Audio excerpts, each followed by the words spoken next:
Halo mahasiswa semester 7 atau semester yang di atasnya. Saat ini sudah waktunya kalian membuat judul skripsi atau bahkan proposal skripsi. Tetap tenang dan jangan panik. Tips dari aku, kalau kalian mau konsultasi dengan dosen adalah tetap kalian sudah membaca judul-judul skripsi terdahulu, bisa mengaksesnya di website perpustakaan kampus kalian, atau kalian cari di Google ya, contoh judul skripsi bidang X misalnya, sesuai bidang kalian. Nah, dari judul-judul itu kalian cari yang mana yang bisa diikuti dan dimodifikasi sesuai dengan konteks kalian ya. Lalu ajukan ke dosennya, tanyakan, "Bapak, Ibu, kalau judul ini kira-kira memungkinkan tidak untuk saya lakukan?" Boleh satu-satu, boleh langsung 3 atau 5 misalnya. Yang mana kira-kira yang cocok untuk saya lakukan ya Bapak, Ibu. Nah, gitu. Dan sebaiknya jangan berkata ke dosennya, "Pak, Bu, saya bingung, saya harus skripsi apa?" Dosennya juga jadi bingung. Seminar proposal atau sempro itu adalah salah satu langkah yang harus kalian lalui sebelum kalian diizinkan atau di ACC untuk melakukan penelitian skripsi kalian. Meskipun formatnya beda-beda pada setiap kampus, namun pada intinya proposal penelitian kalian itu harus berisi yang pertama tentu saja ya judul, kemudian alasan penelitiannya apa, pentingnya tuh apa gitu ya. Nah, berikutnya adalah tujuan penelitian apa, lalu manfaatnya, dan juga tinjauan pustaka secara singkat, konsep-konsep penting, lalu juga teori ya kalau menggunakan teori ya, dan juga yang terakhir adalah metode, bagaimana penelitian itu nanti akan kalian laksanakan, siapa sumbernya, terus bagaimana mengumpulkan data dan kemudian menganalisis datanya. Nah, tapi kalian jangan takut, sebenarnya esensi dari seminar proposal itu adalah bukan semata-mata dosen menerima, menolak, tapi tanpa memberi clue. Sebenarnya tugas dosennya itu adalah, oke, kalau ini tidak bisa, harusnya diarahkan kemana gitu. Mudah-mudahan dosen kalian kayak gitu ya. Hai, kali ini aku akan menjawab pertanyaan-pertanyaan kalian mengenai bagaimana sih caranya mencari atau menemukan judul skripsi. Oke, yang pertama lihat dulu dari minat kita. Kita tertarik apa, lalu ingin berkecimpung nanti di bidang apa. Ya, sehingga skripsi kita itu nanti akan menambah wawasan atau menambah kemahiran kita di bidang tersebut. Yang berikutnya, tidak cukup hanya dengan melihat diri kita, coba sesuaikan dengan keahlian dosen pembimbing. Ini banyak manfaatnya kalau topik kita bisa sesuai dengan keahliannya dia, karena nanti begitu kita ajak diskusi, biasanya kalau ahli di bidangnya itu akan banyak keluar ilmunya ya. Dosen tuh sangat suka kalau ditanya hal-hal yang memang sudah menjadi keahlian dia gitu. Nah, keuntungan lainnya kalau itu bidangnya adalah dosennya akan punya banyak buku referensi tentang itu. Bisa pinjam kita ya kan? Nah, ngomong-ngomong, kalian udah tahu nggak keahlian dosen-dosen kalian tuh apa aja?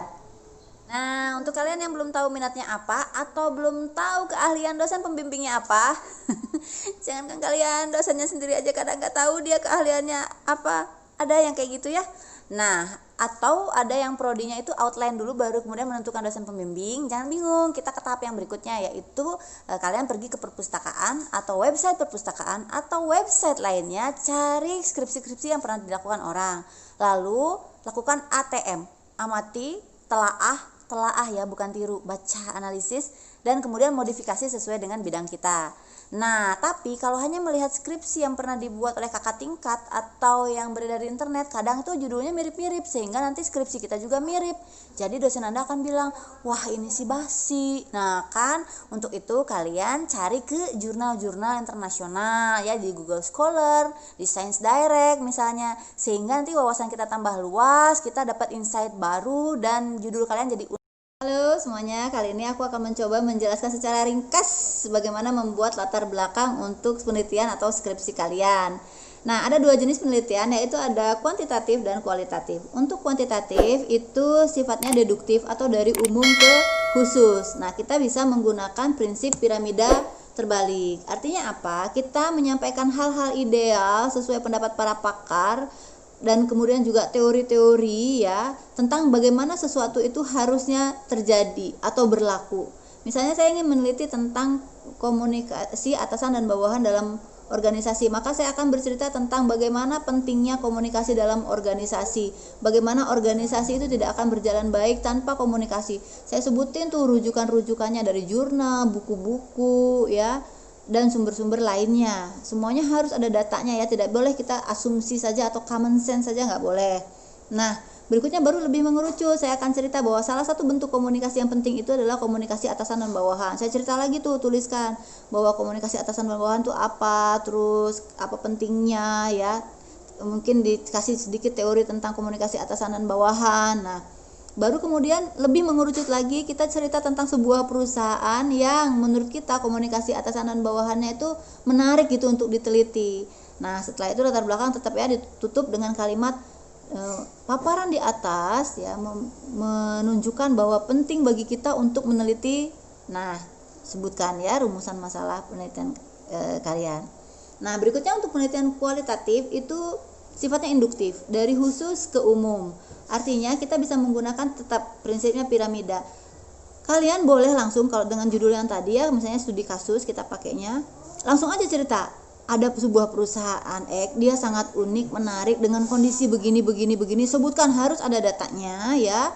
Nah, kemudian kita ingin cerita meneliti komunikasi atasan dan bawahan, kenapa? Baru kita cerita bahwa komunikasi atasan dan bawahan itu penting ya. Baru ke arah yang lebih umum lagi, kenapa harus kita teliti? Mungkin nanti ya supaya kesuksesan mereka itu bisa membuat kita menyadari bahwa ada loh hal lain yang unik yang bisa diterapkan di perusahaan lain juga ya. Pokoknya intinya adalah tadi ya, dari hal yang khusus ke yang umum. Tetap kemudian ditutup dengan paparan di atas ya, menunjukkan pada kita penting untuk memaparkan atau meneliti bagaimana komunikasi atasan dan bawahan di perusahaan X. Nah, itu mudah-mudahan bisa dipahami bagaimana membuat latar belakang penelitian. Halo, untuk kalian yang pengen tahu sebenarnya antara penelitian kuantitatif atau penelitian kualitatif itu yang mana yang lebih mudah untuk bisa kalian lakukan? Tenang aja ya, dua-duanya juga sama-sama susah. Enggak ding, sama-sama mudah. Enggak ding. Sebenarnya itu melihat pada tujuan penelitian kalian. Kalau tujuan kalian adalah menguji teori atau melihat kestabilan fakta berdasarkan asumsi-asumsi sebuah teori, atau kalian ingin menguji hubungan antara dua variabel atau dua fenomena, atau kalian ingin memprediksi sesuatu, atau kalian ingin memaparkan sebuah fenomena dengan bentuk data statistik, maka pilih metode kuantitatif. Tapi kalau kalian ingin mengeksplorasi hal-hal baru, menemukan konsep-konsep yang baru, model-model yang baru ya, atau kalian ingin mengembangkan teori yang baru, atau juga ingin memberikan pemahaman atas sesuatu yang unik ya, yang sebelumnya belum pernah ada riset-risetnya, maka kalian bisa menggunakan penelitian kualitatif. Nah, kalau untuk penelitian kuantitatif itu nanti fenomenanya data dikumpulkan dalam bentuk bilangan-bilangan yang diuji secara statistik. Sementara untuk kualitatif itu datanya berupa paparan dan narasi ya, yang nanti akan kita analisis juga dalam bentuk paparan dan narasi. Jadi sekarang tentang mudah dan sulitnya.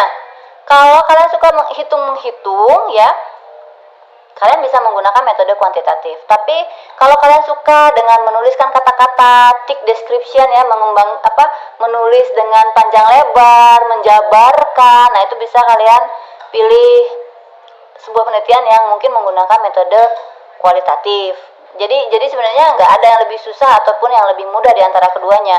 Untuk penelitian kuantitatif itu memang biasanya di depannya itu prosesnya agak panjang, karena dia kan harus fix aja, dugaannya harus sudah ada, teorinya harus aja, karena tidak bisa berubah selama proses penelitian. Sementara kalau penelitian kualitatif itu selama di awal kita pasti tetap harus membuat pedoman sampai ke teknik operasionalnya dan lain-lain ya. Tapi kalau kondisi di lapangan berubah itu kita bisa agak fleksibel ya. Namun tantangannya kalau yang kualitatif itu nanti setelah datanya terkumpul, kalian pasti gini, ini nulisnya gimana, cara menuliskannya gitu. Kalau kuantitatif, setelah dianalisis data statistiknya, itu kita menguraikannya lebih mudah mungkin ya, karena sudah jelas data-datanya. Terus kalau penelitian kuantitatif itu bisa menjadi dasar untuk mengambil kebijakan karena angka-angkanya sudah pasti ya.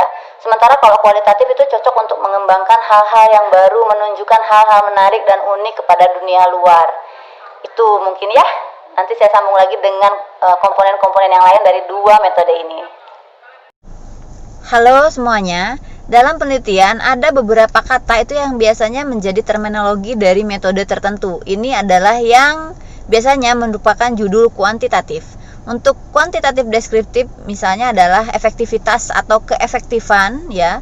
Untuk yang metode komparatif misalnya ada komparasi antara X dan Y, perbedaan tingkat X dan Y, perbandingan X dan Y gitu ya. Untuk penelitian yang korelasional, hubungan X dan Y, pengaruh X terhadap Y. Kalau yang eksperimen itu biasanya pengaruh. Nah, ini adalah kata-kata khas untuk metode kuantitatif. Hai semuanya, pada kesempatan kali ini saya akan menceritakan sedikit tentang bagaimana identifikasi masalah penelitian. Nah, masalah penelitian itu sebenarnya adalah hal yang utama dan pertama yang harus kalian tetapkan sebelum langkah-langkah lainnya dalam skripsi. Tapi pada prakteknya memang kita itu biasanya di awal justru menentukan judul ya. Bahkan dosen kalian termasuk saya itu juga bertanyanya, oke, judul kalian apa gitu kan di awal-awal. Itu juga sebenarnya nggak salah. Kenapa? Karena dalam judul itu sudah terlihat sebenarnya masalah penelitiannya itu apa. Bahkan beberapa judul itu mampu menyiratkan metode apa yang akan digunakan ya. Nah, setelah judulnya oke kan, artinya masalah besarnya sudah oke, itu kalian membuat latar belakang. Untuk latar belakang sudah pernah aku bahas di konten sebelumnya ya. Jangan lupa untuk menutup latar belakang itu dengan pernyataan masalah penelitian ya, masalah besarnya.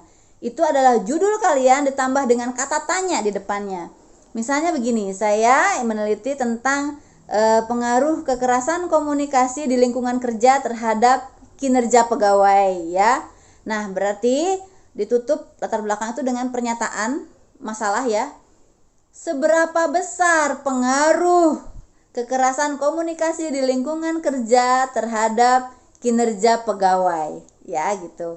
Nah, selanjutnya dari situ kita turunkan, kita identifikasi masalah-masalahnya menjadi lebih spesifik atau kita beri batasan-batasan. Nah, ini itu tidak bisa sembarangan. Kita harus punya tokoh yang menyatakan pendapatnya ya, kita lihat. Misalnya tadi ya kekerasan komunikasi itu saya menurunkannya dari seorang tokoh namanya Tokunaga yang menyebutkan bahwa kekerasan komunikasi itu ada 3 komponen, yaitu bentuknya, repetisinya, dan juga kesenjangan kekuatan. Nah, saya turunkan dari situ. Jadi pertanyaan penelitian saya, identifikasi masalahnya, seberapa besar pengaruh bentuk kekerasan komunikasi terhadap kinerja pegawai ya. Kinerjanya juga nanti diturunkan lagi, ada konsepnya dari siapa yang menyatakan bahwa kinerja itu apa saja gitu ya. Jadi nanti ada banyak tuh pertanyaan penelitian tadi ya, sesuai komponen-komponen yang ada di konsep-konsep tersebut ya. Kalaupun tidak dari konsep, ada juga yang menurunkannya dari metode ya. Misalnya kalau metodenya etnografi itu gambaran ini seperti apa, itu karena dari metodenya itu sudah ada pertanyaan apa yang harus dijawab ya. Nah, jadi identifikasi masalah itu penting karena dia nanti akan membantu ya, jawaban atas pertanyaan-pertanyaan yang spesifik itu akan membantu kita menemukan ya jawaban yang besar untuk menjawab permasalahan utama dalam penelitian kita. Kita dibantu teman atau bahkan biro statistik ketika mengolah data penelitian kuantitatif kita. Gak ada larangannya ya, hanya kami ingin memastikan bahwa kalian adalah yang paling paham. Artinya apa? Dari mulai operasionalisasi variabel, menyusun kuesioner, menyebarkannya, bahkan menginput data dari kuesioner ke coding sheet itu kalian yang melakukannya ya. Terus kalian juga harus paham tuh nanti si biro ini bagaimana mereka mengolahnya. Terus mana angka-angkanya ini seperti apa ya. Nah, nanti supaya kalian apa? Bisa memahami dan juga bisa menginterpretasi hasilnya itu kan. Nah, saran kami juga adalah kalian pilih biro jasa yang memang terpercaya ya. Karena pernah nih kita menghadapi ada mahasiswa ketika ditelusuri ternyata pakai biro jasa. Hasilnya itu mirip dengan di ruang sebelah lagi sidang juga ya. Ternyata pakai biro jasa yang sama, itu datanya entah data dari mana. Ya hasilnya tuh sama gitu. Jadi ada yang nakal ya, mungkin gak semuanya sih ya, tapi saran saya sebenarnya sih kalian bisa kok mengerjakan sendiri juga, belajar ada dari YouTube ya. Sebenarnya nggak banyak kampus atau prodi yang meminta kalian untuk melakukan cek plagiarism sebelum sidang skripsi ya. Nah, tapi kalau kalian kampusnya minta, silahkan googling, cari aja similarity checker free atau plagiarism checker free ya. Nah, kalian googling, nih hasil beberapa di antaranya ya. Nah, tapi rata-rata ini terbatas di 1000 kata. Jadi kalian kalau mau ngecek per 1000 kata ya silahkan. Cara lainnya adalah kalian bisa ke perpustakaan kampus. Rata-rata itu mereka udah berlangganan Turnitin ya. Jadi kalian bisa minta tolong, mungkin ada mekanismenya bagaimana kalau mahasiswa mau cek similarity atau plagiarism. Nah, kalau nggak diminta sih nggak usah ya. Tapi biasanya dosen taunya kalian plagiarism, nyeplak punya orang atau enggak tuh bukan hanya dari similarity checkingnya, tapi kasih tahu nggak ya? Tapi karena udah saking hafalnya gitu dengan skripsi-skripsi sejenis. Seriusan, kutipan juga kebacanya sebagai plagiarism. Iya, kalau kalian melakukan pengecekan dengan plagiarism checker atau similarity checker, meskipun kita sudah memasukkan sumber buku atau jurnalnya, tapi sepanjang kalimatnya sama, maka dia akan dianggap similar ya. Dan karya ilmiah itu dikatakan plagiat jika similarity-nya tinggi, maka sebaiknya similarity itu di bawah 25 atau mungkin 20%. Nah, sekarang kalau kalian sudah terlanjur banyak mengutip, ya, apa yang harus kalian lakukan ketika similarity-nya tinggi dari kutipan itu? Apakah membuang kutipannya? Tidak, ya, karena skripsi yang baik itu justru banyak mengutip dari jurnal-jurnal dan buku. Artinya apa? Karena artinya kita membahas secara dalam skripsi kita dengan pendapat dari para pakar. Yang harus kalian lakukan adalah cukup memparafrase atau mengubah kalimatnya namun tetap memiliki makna yang sama. Tapi ingat, jangan memparafrase skripsi orang ya, itu mah sama aja niru, niron ya. Boleh nggak sih nulis nama pacar di kata pengantar skripsi? Boleh ya, apalagi kalau pacar kalian itu sudah membantu menyebarkan kuesioner, ngolah data, nganter ke sana kemari. Tuliskan ya, caranya itu sesudah yang formal-formal, orang tua, terus baru kemudian nama pacar kalian sebutkan ya. Misalnya kepada Cecep Gurbacep, terima kasih karena telah membantu skripsi aku dalam hal gini ya. Nah, tapi hindari mengumbar kebucinan di kata pengantar skripsi. Kepada David Surafit, you are my everything, my sunshine, aku tidak lengkap tanpamu. Jangan ya, teman aku tuh ada kalau lagi sidang ya, namanya Bukis. Memangnya mbaknya yakin dia bakal jadi suami mbaknya? Memangnya masnya yakin dia bakal jadi istrinya? Gimana nanti kalau kalian menikah bukan dengan dia dan istri atau suami kalian melihat skripsi ini? Skripsi yang kalian buat dengan penuh perjuangan dan susah payah itu sebenarnya nanti akan bermanfaat nggak sih ketika di dunia kerja? Ngaruh nggak sih pada bagaimana Anda diterima di dunia kerja? Kalau misalnya skripsi kalian itu temanya sama dengan bidang kerja perusahaan yang Anda lamar, itu akan berpengaruh, termasuk nanti ketika bekerja ya. Tapi misalnya bagaimana kalau berbeda tema skripsi Anda dengan bidang kerja yang dilamar nanti gitu kan, perusahaan itu ada beragam jenisnya ya. Nah, saat wawancara pun sebenarnya tidak semua HRD menanyakan, tapi suka ada yang bertanya loh, coba ceritakan skripsinya. Nah, Anda jangan takut dan tidak perlu ketika mau wawancara juga jadi menghafalkan skripsi, dan mereka mah bukan dosen penguji ya, tapi mereka itu sebenarnya hanya ingin tahu pada bagaimana daya nalar kita, lalu pada bagaimana tanggung jawab dan proses kita dalam mengerjakan sesuatu itu. Saat mengerjakan skripsi nanti, kalian akan dibimbing oleh 2 orang dosen, Dospem 1 dan Dospem 2. Nah, atau utama dan pendamping, biasanya ada yang menyebutnya begitu juga. Nah, Dospem 1 itu tugasnya adalah membimbing pada hal-hal substansial, misalnya tema ya, judul, terus kemudian tujuan penelitian itu apa, metode yang akan digunakan apa, teorinya ya, lalu bagaimana nanti menganalisis data, membahasnya harus seperti apa. Nah, itu Dospem 1. Untuk Dospem 2, mereka akan mengecek skripsi kalian dari awal sampai akhir itu ya, berkaitan dengan teknis-teknis penulisan, misalnya format, terus bagaimana pengutipan, tanda baca, kelengkapan skripsi, dan lain-lain. Nah, itu pembagian tugasnya. Namun bisa jadi sih sebenarnya pada prakteknya mereka berdua saling melengkapi ya dalam membimbing kalian. Atau bahkan ada dosen pembimbing 2 yang lebih jago dalam hal substansial ya, tapi mudah-mudahan mereka akan membantu kalian dan membimbing kalian.